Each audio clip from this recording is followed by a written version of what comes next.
On today's episode of WatchJRGo, we are starting things out right. We're at O'Reilly's to kick it off.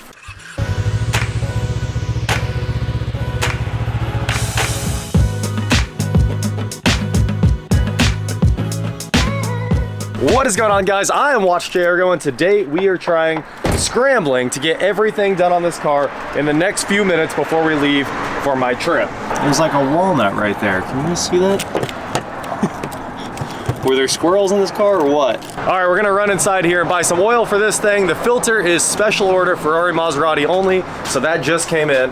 And let's see if we can get this thing going. Guys, we've been hunting away over here, and it's actually a little bit kind of hard to find exactly the oil capacity, the oil spec for this car. It's kind of hilarious, but it takes 9 quarts. I thought it was a wet sump, but it must be a dry sump with 9 quarts in there.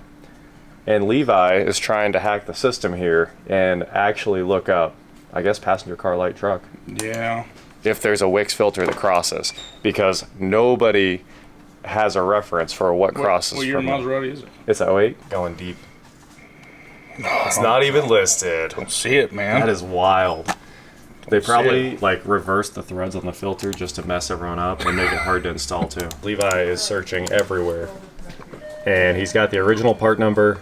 There's the list of filters that cross, and they do not exist anywhere. Pretty crazy. I told you, dude. It says Maserati on the filter, and I don't think there's anything that crosses really. Just have to give my Ferrari guy a call. That's right.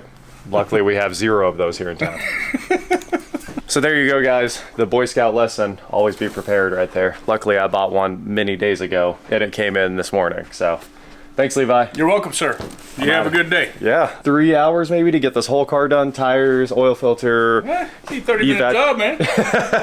All right, later. Later, brother. And just like that, we are back at German Motor Works because in the 9th hour, we went ahead and ordered the cheapest 245 4019s that exist in the world, I think. These Scialun Inspires are just outrageously cheap. They're literally, I think, 1/3 the price of the Toyos. And these are the temporary tires that are going to keep me from going off the road this weekend or separating here at the sidewall, because the other tires are, they do look dangerous. And I figured it was easier to buy those tires than it would be to wait 6 hours for AAA, and then AAA would only take the car to where we're staying, and then I'd have to come back with a trailer. So like, I mean, you guys understand, just the diesel to go fetch this thing would cost more than those tires.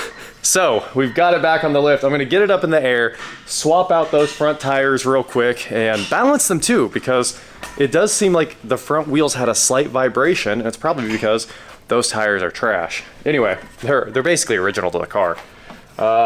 We also have, if you guys remember, I mentioned the trunk struts are trash, and here in my hand, we have trunk struts. I hope. This box seems like they might be too long. We're about to find out together. Well, getting them out of the box, it does look like the $17 fix is the correct one. So I'm gonna swap these out real quick, and we'll be back in business on the trunk. The clips are off, so this should be a quick, literally, first thing I do, pull the skin off my finger. How does that happen every time? There we go. A quick wiggle. And back on we go. Almost done. From what I know, the charcoal canister in this thing, if you're in the trunk, is over here somewhere. I'm not completely sure. We're gonna find out in a minute, but it should be behind this panel right here. But I'd never used this before. This is the high-speed 1/4-inch ratchet. Watch this. That is insane. So I'm pretty excited just using this. All those other panels just fell right out of the trunk. No big deal getting all of this apart. Shouldn't take you more than, I don't know, 5 minutes.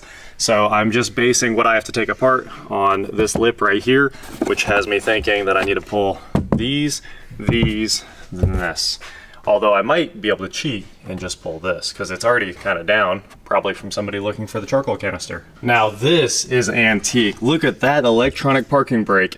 It's a window motor running through a gearbox that literally pulls on a cable instead of, you know, the modern electronic parking brake that puts an actuator at each wheel right on the brakes.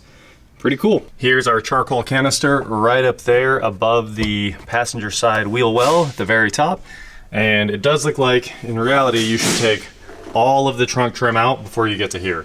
If you don't, it's a little bit of a pain, but it will pop right out. Well guys, I haven't found a single problem in here. This is the line into the evap system, if I remember right. This comes from this valve right there. There's a valve. I think it's just a giant check valve that screws into the tank. Obviously the fuel pump's right there. This is called the disaerator. It's $500 something. It's literally hand welded aluminum. Look at that thing. How crazy.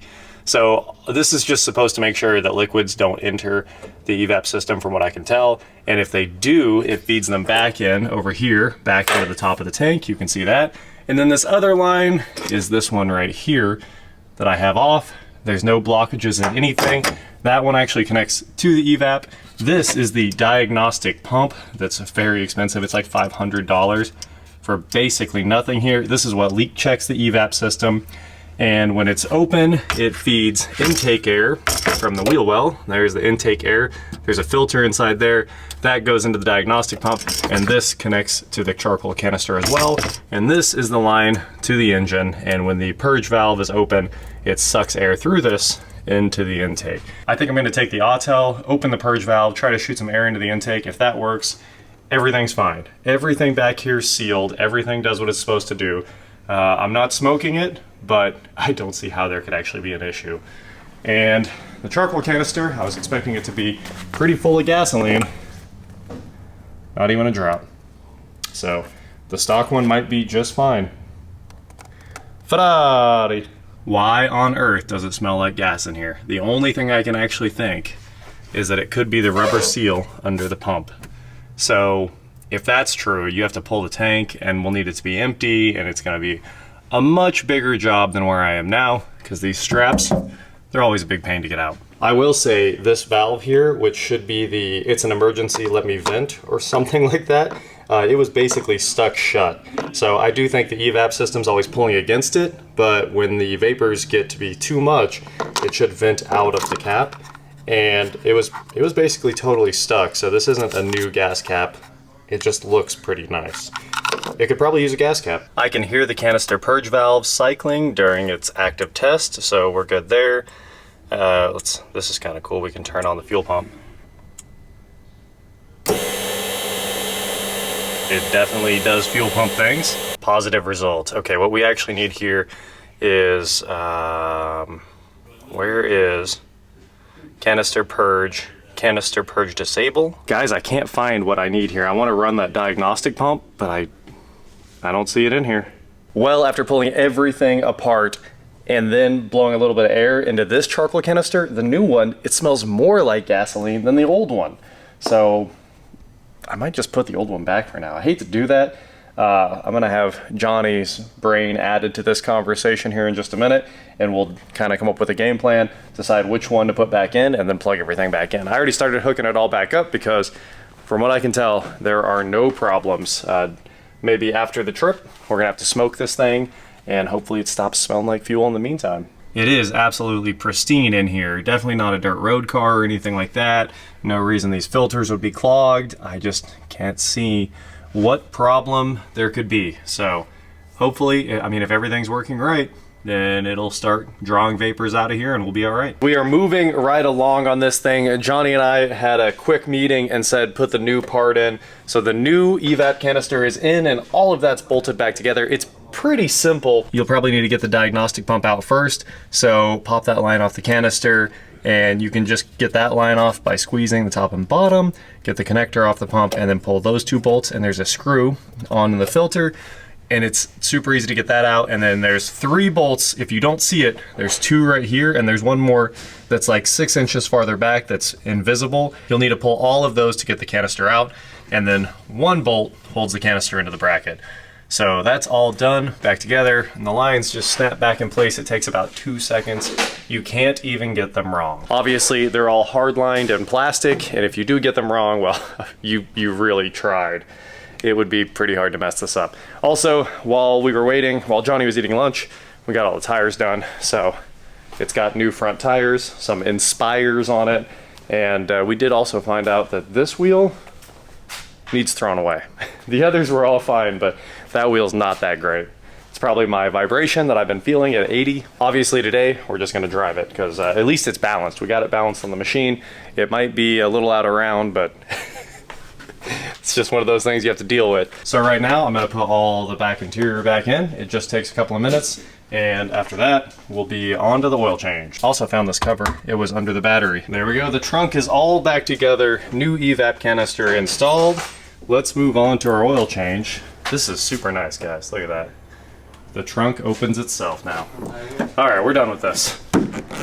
It's time for a Maserati oil change. It looks pretty simple. This is a wet sump car. It holds 9 quarts though, or 9 liters, which is crazy. So up here underneath, we've got a couple bolts we got to pull off of this tray right there. It looks like these are number 3 Phillips and the others are 10s. So this should just take a couple of seconds. The filter is super easy to get to. It's right here or right here. I don't remember where. And the drain plug is right there. Pretty straightforward. This shouldn't take more than a few minutes. Let's get this thing drained down, get a filter in it, and fill it back up, ready to rock. With this lower tray removed, you can see it's even insulated, which is pretty wild. I guess that maybe keeps rock sounds from transferring inside the car as they hit the bottom of it. You can also see that it's a very exotic or Ferrari-ish subframe, front and rear. They both look like this, welded metal. The R8's like this as well. It's kind of funny, as you get exotic, the builds kind of get worse. And as the cars get more pedestrian and better, the subframes are like single cast pieces of aluminum. It's just kind of funny. Anyway, not seeing any leaks, you know? Everything's looking pretty good up underneath here. The belt looks like it's in good condition. The water pump has its own drive. Kind of interesting. And there's that Maserati filter that's impossible to get. Here's the oil drain. Let's get busy. The filter comes in this Maserati box, that comes in this Ziploc bag, that comes in this bag full of petroleum jelly or oil, and the O-ring is pre-lubricated on the filter and there's a cap on it. You pop the cap off and just screw it straight on. You don't need to kiss it or anything like that. It uses an O-ring too, not a flat gasket like a normal oil filter. So we've got about 8.5 quarts in this thing. It's supposed to be 9 max. I'm gonna go ahead and start it up and then we'll do 1 or 2 checks, top it off, and ready to rock and roll. All right guys, I just cleared the service indicator, so this thing should be pretty much done bothering me on the dash. We still have that evap code. Obviously, I think we need to take it out on a drive cycle, or maybe the pump's bad. There's a chance the pump's bad. Everything else is the same we had yesterday, so I think we're good here. Let's get out on the road, get to Arkansas, and go have some fun.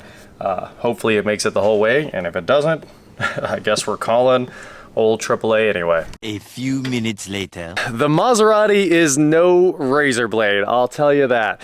But when you're just cruising down the highway, this thing is truly the Grand Touring car. I didn't have hopes nearly this high for it, but first of all, the armrest over on the side of the door to the steering wheel angle is flawless, so your arm doesn't go to sleep while it's up in the air.